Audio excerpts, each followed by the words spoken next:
All right, number 3 and 4. Pretty easy. When I'm taking a look here, I'm seeing some things that I can deal with. First of all, what's easier to make opposite? Is it easier to make a negative x and a negative x, so basically negative 1 opposite of negative 1? Or is it easier to make a negative 2 opposite of positive 1? Right? And if you think about it, either one's pretty damn easy, right? So the way I like to look at it, just choose one. If you want to move the x, the way I like it is I look at this and I just take negative 1 and I change all the signs. Okay? So this negative becomes a positive. This negative becomes a positive. This negative becomes a positive. Okay? And the reason I chose the top is because I can write it right underneath the bottom. And now I can add them up. Keep it nice and simple. Okay? So, what's that first step? Well, obviously, the first step was given, right? In the black. And then in the green, what did we do? We multiplied by 1 on how many sides? 2 sides or 1 side? 2 sides, right? We went all the way across. So everything got it. That means if it happened on 2 sides, we're talking about sat net. So we're talking about dm. So dm from right to left, opposite, OPP. Okay? Then, this is what we learned yesterday. So Kiana, if you take a look, all I'm doing is adding these two up. Whoa, can't see. So what is negative x plus x? They just cancel, right? Everyone see that? Okay, these guys are opposites. Pearl, you see that? Yeah. And they cancel. That's the whole key. Getting them to cancel lets me get just one variable. And it's a lot easier to deal with one variable than it is to deal with 2. Okay?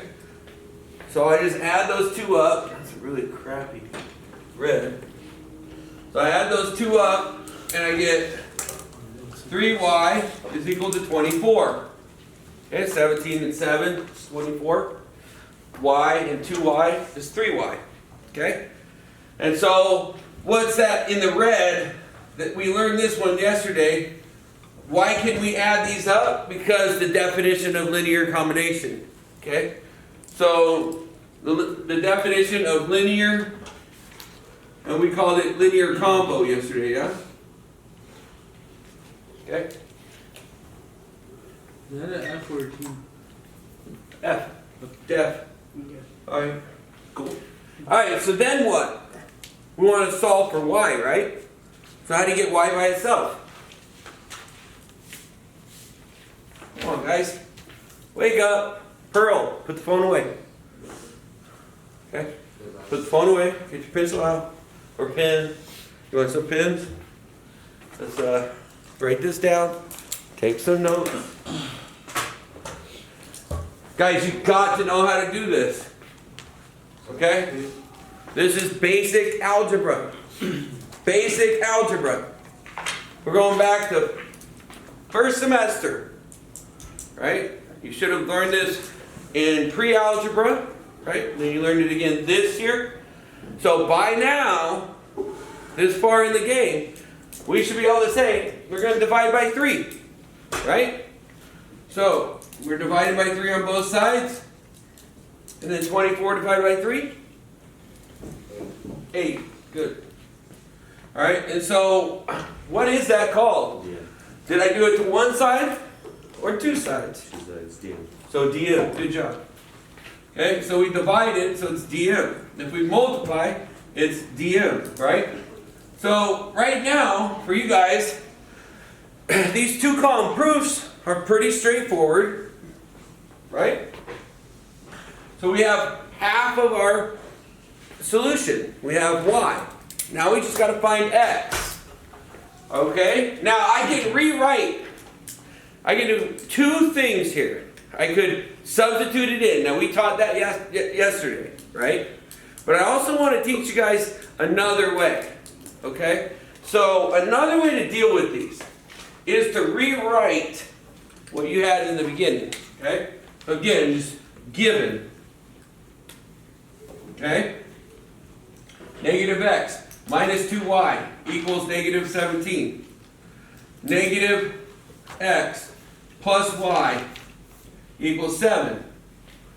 And then solve it. And the reason why you would do this, of course I could put it in 8. Okay? And I'd go, okay, 8, and I move it over, and that's a negative 1. And then I got negative x equals negative 1, and I'm going to get 1 for y, or for x, sorry. Okay? But what happens if you get 3.5 or 15/8, right? So now all of a sudden it's a little harder, right? And nobody wants to throw in 15/8, right? That's not fun, right? So the other way to deal with it, if you do get a fraction here, is to just rewrite your given and then do the same thing, except instead of getting rid of the x, this time get rid of the y. So what do I got to multiply by this, right? And let's do it in green again. We're going to multiply this so that this will be opposite of negative 2. What's opposite of negative 2? 2, yeah. So how do I make a 1 into a 2? By multiplication. How do I make that? Multiply by 2, right? That's it. So you go boom, boom, boom. Now here's the problem with doing it on the bottom, right? When we rewrite it, I got negative 2x, right? Then I got plus 2y. Then I got equals 14. No big deal. And I need to rewrite this top piece underneath it, so I can add them up. I mean, you could add them right here, but it could look a little confusing, right? So I'm going to rewrite this underneath it. Negative x minus 2y equals negative 17. Then I'm going to add these, okay? So how did I get to here? dm. Good job. Okay? What was this? And technically, this is given, right? And then, what do we do? Linear combination. These cancel. So I get negative 2 and negative 1. Is that 1 or negative 3? Negative 3. Negative 3, good. Okay? And it equals 14 minus 17. What I'm doing is adding them, right? Adding a negative 17. But it's really 14 minus 17, which is what? Negative 3. If I have $14, but I need to spend 17 to get in, then I still need $3, right? Okay? Then what? Divide, right? Now what was the red? What was that rule again? So let me add these up. Because, what are we doing? Linear combination, right? So definition of linear combo. Okay? And then divide by 3, or actually negative 3, and you get x is equal to 1. Go figure. How do you know that? Well, because I'm smart. Alright, so then I have division, multiplication, right? And then what do? What's my last step? Anyone remember from yesterday? What was the whole point to this? Well, we could graph it, right? And if we did graph it, we would find 2 lines, right? And those 2 lines would intersect or be parallel, or be the same. What do you think?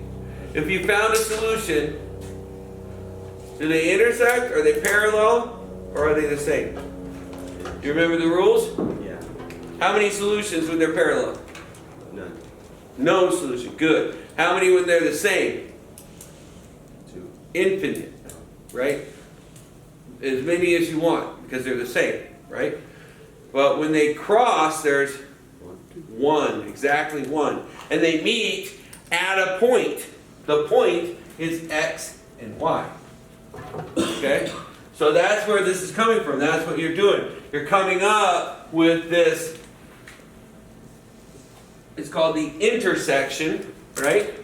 The intersection of 1 and 8.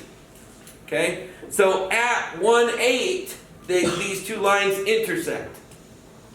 Okay? And that's your solution. And you're able to do that through the definition of linear. You could say definition of systems of equations, and you could say linear combination. Either way, it would look more impressive on the state test if you said systems of equations. Okay? When you found your actual intersection point. Okay? That's the definition of systems of equations. Is that when you have two lines, they will meet at one point, no point, or infinite points. Okay? Alright. Let's talk about number 4. Same thing, right? So, I start with a given. And we want to ask ourselves, what's easier? To make the 10s opposite or to make the 7 and the 1 opposite? In this case, probably the 10s, right? Okay? So, multiply by a negative. So you get negative 7x, you get negative 10y, and you get positive 29. Right? And now, that is dm again. Okay? And then we're going to add them up using the definition of linear combo. Now eventually, if you want to call this LC, that's fine with me. Right? I think the more you write linear, the more that word's going to get in your head. Right? Linear combo, you'll be like, yeah, linear combination. After a while, LC will be like, I can't remember what L stood for. Okay?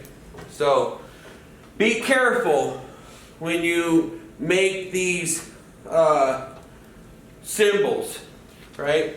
You want to be careful when you're using regular letters as symbols rather than symbols.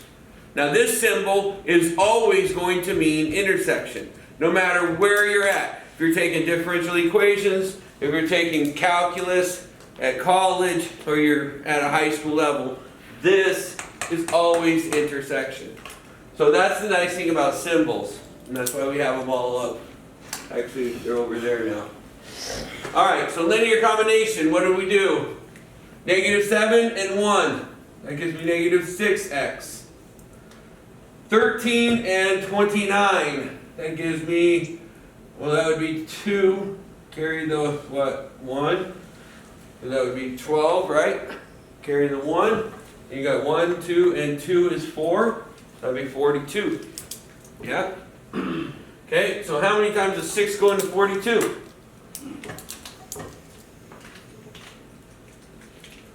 Divide by negative 6, divide by negative 6. Now you get x equals to a negative, because a negative and a positive is a negative, right? And then 42 divided by 6. 7. Okay, so I know x is 7. Now again, I can do this whole big thing again. Or I can use substitution. Okay? Again, substitution. I choose one that I want to plug it in. I like low numbers, so that's why I'm going to choose this one. So I'm going to choose x, which is negative 7, plus 10y, right? equals 13. And that's that substitution part. Okay? And then, I'll do the math. Right? I'm going to add 7 to both sides. Okay? And that is both sides. So SAD map, so SA. Okay, OPP, always doing the opposite. Gives me 10y equals 20. Okay, Pearl, put the phone away. Please, guys, follow this. Morgan, Pearl, bring your heads up and work. Please. I see most of you doing it. It's great. Josh, are you doing it? Are you on your phone? Come on, man. Help me out. Help me help you. Okay? Again, if you don't have the first semester credits, you can get it by doing well on this midterm. You can show me that you can do chapters 1, 2, 3, and 4 on this midterm. And then you'll get your credit. Right, Ron? That's where you're at, right? Yeah. Good. I mean, it's solid, man. Not a lot of schools will do this for you. You know, every school I was at, I made them do it. But, you know, a lot of teachers don't do that. So, you gotta, you know, take advantage of what you got in front of you. Alright? So what am I gonna do here, Ron? What's the opposite of 10 times y? That's it. So I'm gonna divide by 10, right? And then what I do to one side? That's right. Okay? And so that's division. It's two sides. Division. So that's dm, right? And I know no teacher makes you do this. No one. I made this up. Okay? And I made it up because I noticed that it makes students do better. Okay? Now I can see it in here, in my pre-algebra, right? And definitely in my geometry. So as long as I'm here, I'm going to teach this way all the way to calculus. Now, I never did this before. This is my first year doing this with algebra. I always do it with geometry, right? This is my first year doing it with algebra and pre-algebra. So I'm going to take you guys all the way to calculus doing this. And then you're going to appreciate it, I think, by the time you go to college. Because you're going to actually understand what you're doing, not just being able to do it. Does that make sense? Okay? It's a huge different tactic that we're trying to do these days. We're always, you know, they got more they want you to learn. And to get you to learn more, we got to get you to understand more.